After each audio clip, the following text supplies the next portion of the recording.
خلاصة الجولة 32. وقبل ما نبدأ شنب النجعوي طار الواحد كان بيظبط السكسوكة كده فحصلت نورة فلازم كانت تتجاب أرض عشان أنا عارف إن ناس كتير هتستغرب من الموضوع ده.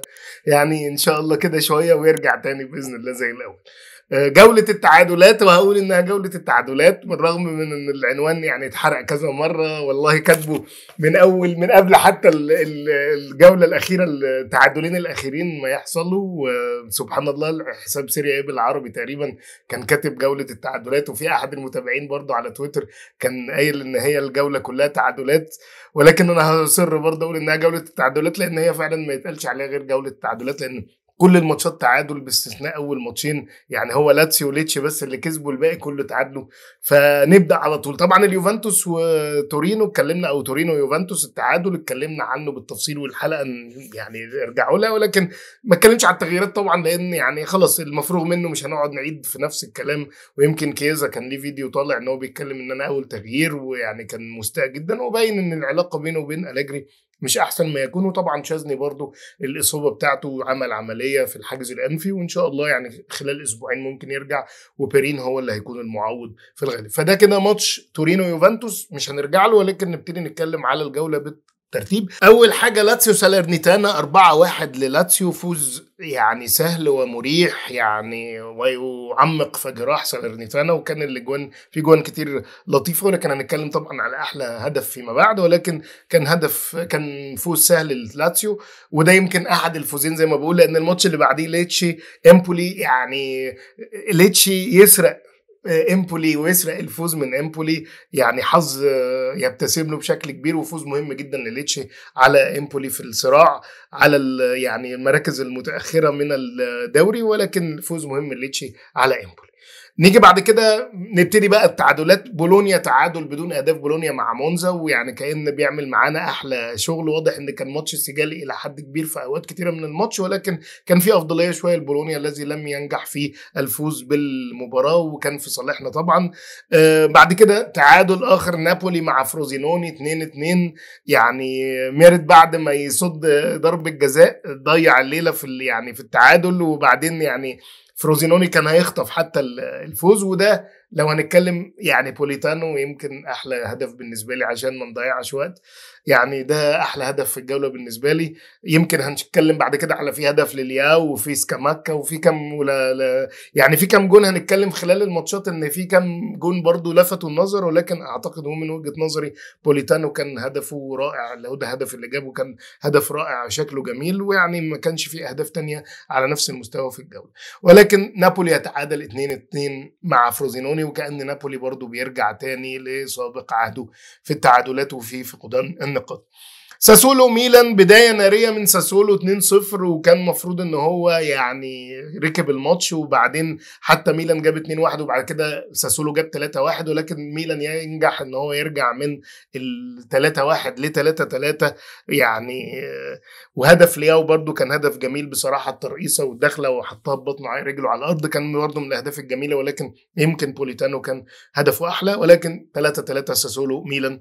نيجي بعد كده التعادل اخر اودينيزي روما، الماتش الذي لم يعني يكتمل. يمكن كان تعادل يعني الدنيا كانت ماشيه لغايه الدقيقه 70 لغايه انديكا. يمكن الناس كلها عرفت الموضوع ده، انديكا شعر بألم في الصدر ووقع على الارض ومسك في صدره. طبعا الناس كلها كان لحظات رعب، وكل الناس شكت ان ممكن يكون في ازمه قلبيه او بعض المشاكل القلبيه في العموم، لان كان عنده الم شديد في الصدر واتشال بنقاله وقعدوا حوالي 10 دقايق. يعني الماتش كان ماشي لغايه الدقيقه 70 او 71 72 تقريبا، وبعدين تم توقيف المباراه. قعدوا 10 دقايق في مباحثات ومداولات لحد ما الحكم اعلن يعني ايقاف المباراه وانتهاء المباراه.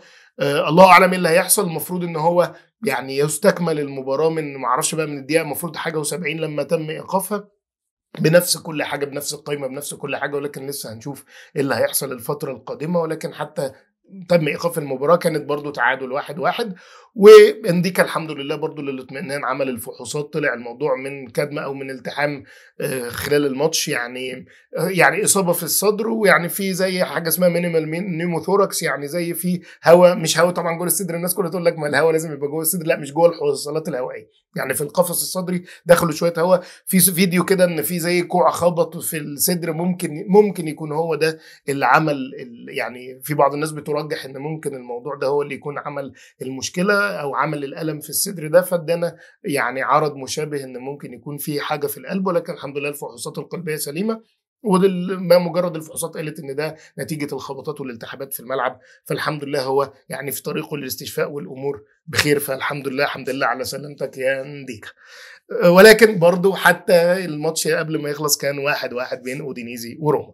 نيجي بعد كده انتر كالياري، والحمد لله الكالياري ينجح في التعادل مع انتر، نقطة ثمينة لكالياري في الصراع على الهبوط. وناس كتير يقول لك هيجوا فايقين علينا، بالعكس انا شايف ان هم ممكن ينتشوا بالتعادل مع الانتر، ويعني احنا نستغل الموضوع، احنا كده كده مش فارق، احنا كده كده كل ماتشاتنا صعبه، ولكن يعني كالياري ينجح في تعادل ثمين مع الانتر، وعمل لنا برضو يعني الحمد لله فيفر، او يعني حافظ لنا على رقمنا القياسي ب 102 نقطه مع كونتي. ما الرقم ده لن يمثل الحمد لله، يعني خلاص كده اقصى حاجه ممكن الانتر يوصلها تقريبا 101، عمره ما هيوصل ل 102، ويعني خلاص كفايه عليكم الدوري يعني. ولكن كان ماتش يعني برضو خلاص، هو الانتر اعتقد برضو رخرخ الى حد ما، وحتى كمان يعني لو كان عنده حميه ان هو يكسر الرقم القياسي، فاعتقد الحميه دي هتروح، لان هو ضامن الدوري، هو البطوله الوحيده اللي هو مكمل فيها واعتقد مضمونه. ولكن يعني كالياري ينجح في اقتناص نقطه ثمينه 2-2، يعني تعادل في اللحظات الاخيره علشان يعني في صراع الهبوط. اخر يوم اللي برضو كمل في التعادل فيورنتينا جنوا 1-1، وكان ماتش سجال الى حد ما، انا شايف ان هو كان تعادل عادل الى حد كبير، ما فيهوش كلام كتير، يعني تعادل عادل. ويجي بعد كده اتلانتا فيرونا، برضو يعني اتلانتا يضيع فوز سهل جدا، ركب الماتش جاب جونين في اول 18 دقيقة، لكن في نهاية الماتش برضو نجح فيرونا في التعادل 2-2، وكان جون برضو سكاماكا كان حلو من الاجوان الحلوة، وجون لاتزوفيتش برضو بتاع فيرونا كان حلو قوي. ولكن يعني انا شايف برضو بوليتانو هو احلى هدف، ولكن الحمد لله برضو فيرونا عمل معانا الواجب، يعني ان اتلانتا ما يقربش.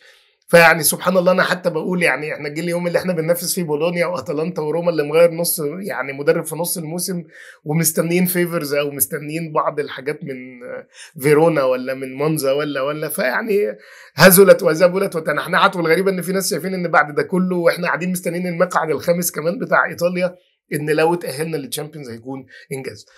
طبعا الشيء بالشيء يذكر، يعني من ضمن الاخبار الغريبه، يعني على اساس برضو نبقى على حذر شديد، ان الله اعلم الصحافه واضح ان هي في البطاطس، او ان اليوفنتوس بيشتغل في تكتم شديد، او ان الصحافه مش عارفين اي حاجه.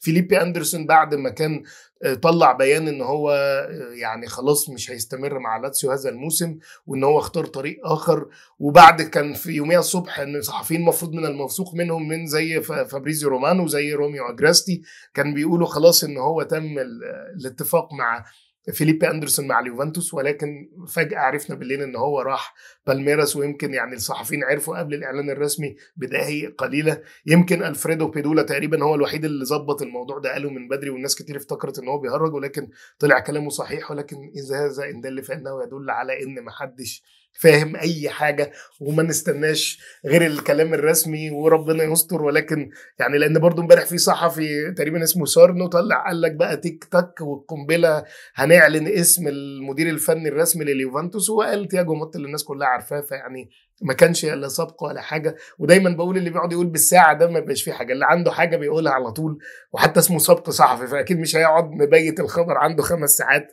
فكلام غريب. ولكن ادينا بنشوف ايه اللي هيحصل. ناس كتير شايفه ان ده مؤشر سيء ان الاداره مش عارفه تشتغل، ولكن انا شايف بالعكس، انا شايف ان كده الاداره شغاله في التكتم شديد، زي بالظبط لما كانوا قاعدين يتكلموا على بونافنتورا وفي الاخر لقينا الكارز. فيعني ممكن يكون في اسماء غير معروفه هل في التدريب او في الصفقات، هنشوف ايه اللي هيحصل خلال الايام القليله القادمه. ولكن كل الناس بتشير على تياجو موتا لليوفنتوس، ولكن هنشوف ده بالنسبه لليوفنتوس. لكن دي خلاصه الجوله، مش عايزين نبعد عنها اكتر من كده.